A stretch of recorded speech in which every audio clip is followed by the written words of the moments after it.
ముందుగా మన తొలి వెలుగు ప్రేక్షకులందరికీ నమస్తే. నేను మీ మాటగారి మహంకాళి. పేపర్లు ఏమి ఇచ్చిన అనేది ముందుగా 4-5 లైన్లు చూద్దాం, తర్వాత వివరించే ప్రయత్నం చేస్తా. ఎవరు మనోభావాలు అయితే దెబ్బతినకుండా చూసుకొని, నేనైతే దాదాపుగా ఎవరినైతే ఇబ్బంది పెట్టను. కానీ ఏమంటుండు కాంగ్రెస్ పార్టీ అధ్యక్షుడు ఏమంటుండు అంటే, ఇక ఈయన లాస్ట్ ఆఖరి ముఖ్యమంత్రి ఈయనే. ఆల్రెడీ నిన్నమన కూడా ఆయన అనేగా, ఇప్పుడు ఆయన ముచ్చట ఇప్పుడు ఎందుకు. కానీ ఏమంటుండు, ఇక రేవంత్ రెడ్డి ఆఖరి ముఖ్యమంత్రి, రానున్న రోజుల్లో కాంగ్రెస్ పార్టీ అధికారంలో ఉంటుంది, కాకపోతే కాంగ్రెస్ పార్టీలో ఉన్న బీసీలు అధికారంలోకి వస్తారు, ఇది ముఖ్యమంత్రి సీట్లో కూర్చుంటారు అని చెప్పి నిజంగా మనగాని ముచ్చట చెప్పిండు అధ్యక్షుడు. మరి రేవంత్ రెడ్డి అనమనడా లేకపోతే ఈయనే ధైర్యం చేసిన మనకు తెలియదు. కానీ రానున్న రోజుల్లో మాత్రం బీసీ ముఖ్యమంత్రి. నిజంగా కూడా కొన్ని ఏళ్ళ నుంచి ఎదురు చూస్తున్నారు జనాలు, ఎప్పుడు వస్తుందో బహుజన రాజ్యం, ఎప్పుడు వస్తుందో బహుజన రాజ్యం అంటారు.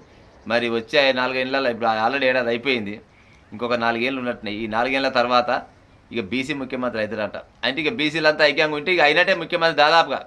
ఎందుకంటే రేవంత్ రెడ్డి కూడా అన్నాడు, అయితే కావాల్సిన నేనే ఆఖరి ముఖ్యమంత్రిని ఏమో ఒకటే న్యాయమని తలిగిరు, నేను దిగిపోతప్పుడు మంచి ఏమన్నా కాంగ్రెస్ కార్యకర్తగా దిగిపోవాలనుకుంటున్నా, ఏమో మరి రాస్తే మీకు రాసి ఉంది ఏమైతే అయితేనేమో అని మొన్న అన్నాడు.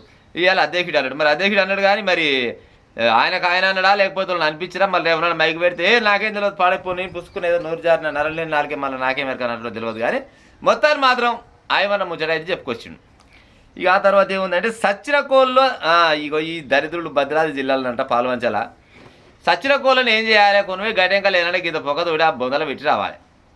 గట్లయితే ఎవరికి రోగం రాదు, నొప్పులు రావు. లేకపోతే అడ్డంకలు ఇంత కంప మండలు అవి తీసుకొచ్చి అలాగే కాల్చితే అయిపోద్ది. అవిటిని కొనవే మరలా చెర్లలు వేస్తున్నట. ఈ చెర్లు వేస్తే ఏం తినాలి, మళ్ళీ చేపలు తినాలి, ఆ చేపలు తినాలి, మళ్ళీ మనమే తినాలి. ఈ రోగం బయటికి పోవద్దు, లేకపోతే భూమిలో ఏది మట్టి ఇంకిపోవద్దు, లేకపోతే నిప్పులు కాలిపోవద్దు. ఎంతసేపటికి జనాలు ఇంట్లోనే తిరుగుతుండాలి, అలా రోగాలు వస్తుండాలి. రోగాలు వచ్చినాక మళ్ళీ టాబ్లెట్ వేసుకోవాలి, మందు గోలి ఆడేదిస్తాడు, రోగం ఆడే తయారు చేస్తుంటాడు. గీసోటి కథలు. ఇవ్వడన్నా రోగం వచ్చిన కోళ్ళని కొనవి గడ్డంగా బొందలు వేసి ఇంత లేదు నిప్పులో నీళ్ళు అలాగే పోసి తలబడుతుంది. ఉత్తపుణ్యాన్ని కొనవి చెరువులు వేస్తే ఆ చేపలకి ఏమేరక చెప్పురు, ఆ చేపలు తిని ఆ ఒక్కొక్కటి పసరమూలకి అయితే ఆ చేపలు ఇంత దుడైతే 3-4 కిలోల చేప ఏమైనా చేప పట్టుకొచ్చిన అంటాడు ఇంట్లో ఆయన. కానీ అది ఏం తిని పెరిగింది అంటే ఒక గిసోటి గద తిని పెరిగింది. ఇక ఆయన ఇట్ట కొత్త లుక్సాను. ఈయనేంది మొనగారు ముచ్చడు ఉందే ఈడ, మళ్ళీ కేసీఆరే రావాలని జనం కోరుకుంటున్నారు. మా అయ్య కారణ జన్ముడు, ఏది మన డమ్రుగన్ సినిమాలు నాగార్జున లెక్క ఇలా అయ్య కారణ జన్ముడు అంట. సారే కావాలంటున్నారే తెలంగాణ పల్లెలల్లా, మళ్ళీ కారే రావాలనంటున్నారే తెలంగాణ జిల్లా. నిజంగానే సార్ రావాలి, కారు రావాలి, సరే కాదు జనాల ఏది ఏమంటారు ఆశీర్వదించినాడు ఇవ్వలే ఆగదు. కానీ మరి మళ్ళా కేసీఆర్ రావాలనుకుంటున్నారు అని చెప్తున్నావు. ఇంకా మరి అసెంబ్లీకి ఎందుకు పోవాలని చెప్తలేరు మరి మీరు? ఏమైనా సిగ్గు అనిపిస్తే లేకుండా వస్తున్నా గిట్లా అంటే మళ్ళీ మనోభావాలు దెబ్బతింటాయి. కానీ ఇప్పుడు జనాలు ఓట్లు వేస్తే గెలిచినోడు ఏడ ఉండాలి, అసెంబ్లీలో ఉండాలి, లేకపోతే జనాల మధ్యలో ఉండాలి. ఈ జనాలలో ఉండడా అసెంబ్లీలో ఉండడా? మరి ఏం పని గెలిపించారు, ఎందుకు గెలిచిండు? అంత శరంగల పుట్టుబడైతే రాజీనామా చేస్తామా? ఆ రాజీనామా చేసేదా కాదు, నెలకు 4-5 లక్షల జీతం తీసుకుంటావు, ఇంట్లో వస్తావు, ఇక నేను బయటికి వెళ్తున్నా వెళ్ళేది లేదు, సచ్చేయలేదు, చేసేది లేదు.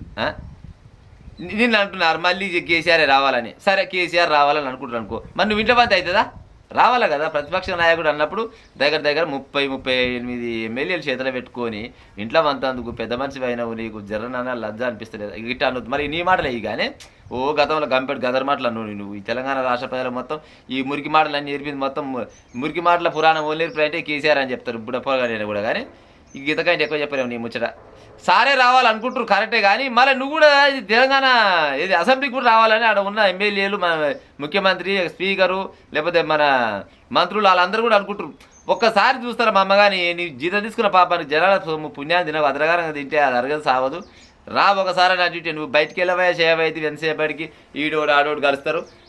సార్ మళ్ళా కేసీఆర్ రావాలన్నా వద్దనే జనాలు చెప్తారు. కానీ ఫస్ట్ ముందుగా అలా బయటికి వెళ్ళి ఉపాయం చేయి.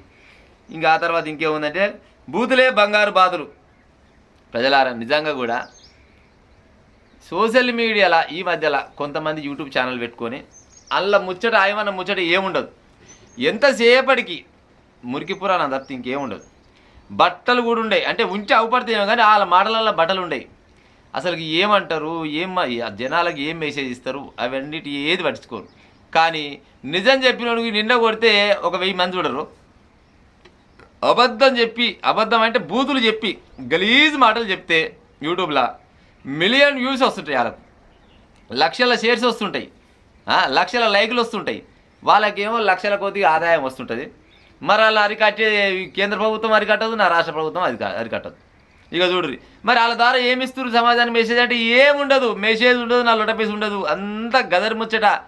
భార్య భర్తలు కలిసి కూడా ఒక రీల్స్ చూడలేని రీల్స్ వస్తుంటాయి, తల్లి పిల్ల కలిసి కూడా చూడలేని రీల్స్ వస్తుంటాయి, తండ్రి కొడుకు కూడా చూడలేని రీల్స్ వస్తుంటాయి. ఏం చూస్తాను చెప్పురి, ఓపెన్ చేస్తే అంతే. అది ఏదో ఇంకో సైట్ ఉంటుంది కదా క్రోమ్లా గూగుల్లో ఒకసారి అంతకంటే ఈ కారం తప్పినవి వస్తున్నాయి. మరి దీన్ని అరికట్టాలంటే ఎవడు అరికట్టాడు, కానీ వాళ్ళకు మాత్రం లక్షలలో ఆదాయం వస్తుందట. గట్లా ఉంది. నిజాన్ని ఒప్పుకుంటోళ్ళు లేడు. బూతు పురాణాలకు అయితే దగ్గర అదే చెప్తున్నా, బూతులే బంగారు బాతులు. నిజంగా మరి అంతే. చట్టాలు పట్టించుకోరు, ప్రైవసీని లెక్క చేయరు, సోషల్ మీడియాలో పెరిగిపోతున్న విచ్చల పెడతాం. ఇంకా అంతే మరి. ఇక ఎందుకంటే ఈ జనాలు కూడా దానికి అలవాటు అయిపడ్డారు కదా. నువ్వు మంచి ముచ్చట చెప్పు, అదే ఏదన్నా డబుల్ మీనింగ్ డైలాగ్ అయ్యి ఇక పోతుంటుంది, అది ఆపినా ఆగదు. అది ఇక గట్ల ఉంది. ఇక ఉంటా మరి ప్రజలారా.